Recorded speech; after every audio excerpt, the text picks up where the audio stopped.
Hey guys, I'm Maxi, and I've hit Radiant every single act that I've played since the game came out. I've finished in the top 100 of the NA leaderboards while peaking top 10, while in the same boat, I've coached some people to hitting Radiant as well. On that note, this is the only harbor guide you'll ever need if you want to play him to its fullest potential while subverting some expectations by making it to the big leagues with an agent who I consider to be one of the most underrated in Valorant. Let's get into it. Starting off, the role of Harbor is a controller, meaning that if you're a controller main, you'll have an easier time learning the ropes. The way I'd explain this kit the best is by calling him a more offensive Viper. So if you're familiar with the professional competitive scene and the agent lineups that they use, you'll understand what I mean when I say that he's the most impactful while being the secondary controller. So while he's more than enough to be the only controller on maps like Icebox and perhaps maybe Lotus, when it comes to maps like Fracture, Pearl, and especially Ascent and Haven, he'll be best paired with any of these controllers for the best bang for your buck. So with that being said, let's break down his kit. So Harbor's basic ability is called High Tide. It's a big maneuverable wall that you shoot out of your hand that blocks vision and slows all who attempt to walk through it. So be careful, it slows your teammates too. So unlike the Viper wall, this wall is vastly more flexible, allowing you to block off multiple choke points at once. So firstly, let's take a look at how to get the most use out of this wall in regards to defense. Before that, let's get you familiar with two terms, one being anchor and the other being rotator. As an anchor, you're going to be dedicating yourself to be a stout defense to a single bomb site, while being a rotator allows you to float and quickly help whichever side of the map needs you the most. So with that in mind, the most value that you're going to be getting from this high tide wall in terms of defense is going to be in the rotator role. This is because this wall is best used for retaking and support. Let me show you. Let's use Icebox for example. There are only 2 bomb sites that they can plant, so we'll talk about B site first.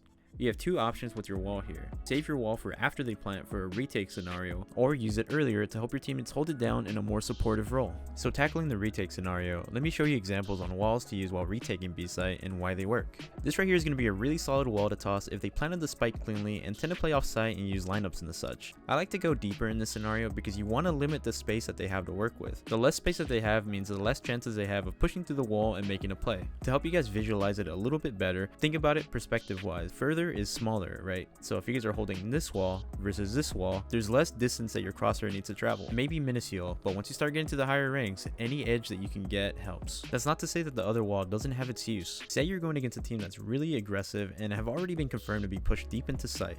This wall being flush here instead of the other one allows you guys to isolate the people pushing up from the people who are back there being lineup Larrys. Less vision equals less information. Anything beyond this wall is unknown to the people behind it, so they're going to be forced to leave their teammates on site to fend for themselves, or they're going to be forced to get closer and out of position in order to try to help their teammates. And just like that, your wall can cause a ripple effect just by placement alone. These principles apply on A side as well. Just keep in mind the different playstyles and utility that can be at play that can affect the value that your wall holds. Luckily, you can toss this wall on the fly however you like, allowing for some quick counters and some big brain plays. So now let's jump back to the supportive scenario. The wonderful thing about this high tide wall is that it shoots and gets put up really fast. So say that you have 2 teammates that are up on B main and they're playing off each other. If you hear the all too old call out, "They're rushing B," you can just toss them a wall in any of these scenarios that can stop a defense right in its tracks, or better yet, force them to push through the wall into unforeseen danger. Because remember, pushing through smokes with no information is incredibly hard. You gotta be the man of steel himself to have the reaction time to clear all the possible angles that going through a smoke blindly can produce. I want you to keep in mind that your basic rule of thumb when playing controller is to stall and delay the enemy team long enough for the cavalry to arrive. So just yeet some walls. Just give them obstacles that'll give the enemy pause and your teammates room to play with. But beware, the perfect counter to this is any agent with pop flash potential.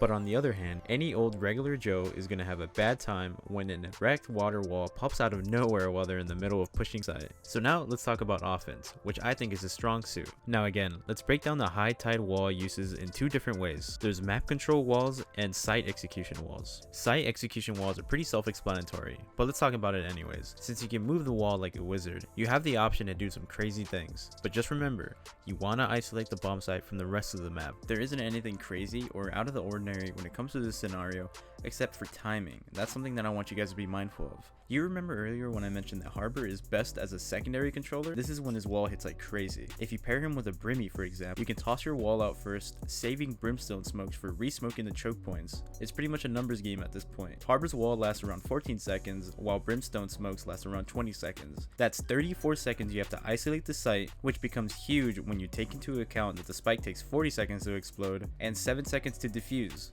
If you math the math or whatever, that's a pretty hard site to retake when time is your biggest adversary. That's not even including the Cove and the 2 Cascade walls that you have at your disposal to further hold it down. Now let's talk about how to use this wall for map control. It's a little bit more nuanced, so I'll keep it briefest and not nerd out. I need to go to the drawing board to help you guys visualize it a little bit better. So we're talking about attack. So if we take into account the spawn barriers, this entire area is our turf, vice versa for the defense. When you section off the map like this, you'll notice that there's a huge neutral area that is up for grabs. You can't hit sight without going through these neutral areas first. In the same note, if you don't have any vision or control on these neutral areas, as a defender, you won't know what site they're going to hit until they hit it, right? This is where Harbor's utility shines the brightest. All you need is a quick default wall from here to here, and the people playing either site or ramp are going to be in the dark unless they go out of their way to get some information. So get creative and get ratty. Harbor is a wonderful lurking agent. This map control principle applies to both sides, by the way. Remember, map control is information, and information is key. So we can look at another neutral zone, for example, over here towards mid. Here's another little cheeky wall that I like tossing that can help you fight and take mid control with just one single Harbor wall. By tossing this wall, you can contest middle by blocking the viewpoints from SoaR and market. This is how you have early impact on controllers. If you can force them to use dogs, flashes, or any sort of util to try to retake this area, that's less utility that they have to take a site, making your defense stronger. Now that we're in the topic of map control, let's move on to his other piece of utility, his Cascade wall. You got 2 of them, and they last around 7 seconds a pop. Let me tell you right now, this wall is extremely underrated. This wall can essentially double as a flash for Harbor. Let me show you. If you toss your wall and just let it ride and wash over the enemy, it's pretty much like a penalty kick in football. You're shooting and they're forced to react and to predict, giving you the edge. On top of that, the same principles of getting map control apply wonderfully to this wall.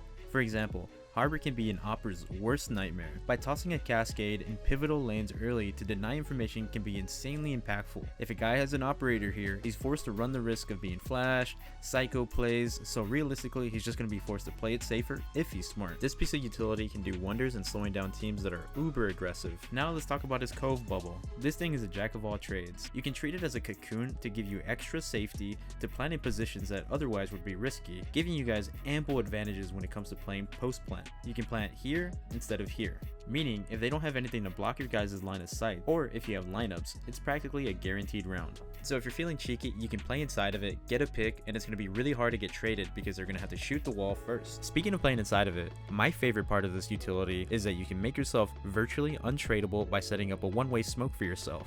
If you can get this trick down, it's an extremely frustrating thing to play against. Now lastly, let's talk about his ultimate, the Reckoning. At 7 ultimate points and a wide range that concusses anybody in its circle, not only does it give information, it disrupts enemy positioning, allowing you for beautiful sight executions. The distance the Harbor ultimate travels depends on your movement speed in-game, kind of like an Omen flash. If you're running while you throw it, it'll travel further. So if you want to keep it contained, don't move. Use this tip to your circumstance. When it comes to defense, this ultimate can instantly deter any sight executions. If you peek into people who are trying their hardest to dodge Harbor's wrath, it can amount to easy picks. Alright, that's going to be it for me, guys. If you learned anything or have anything to suggest, we'd love to hear your feedback in the comments below. Make sure if you enjoyed it, leave a like and a sub. It really helps the channel, and hope you guys have a wonderful day.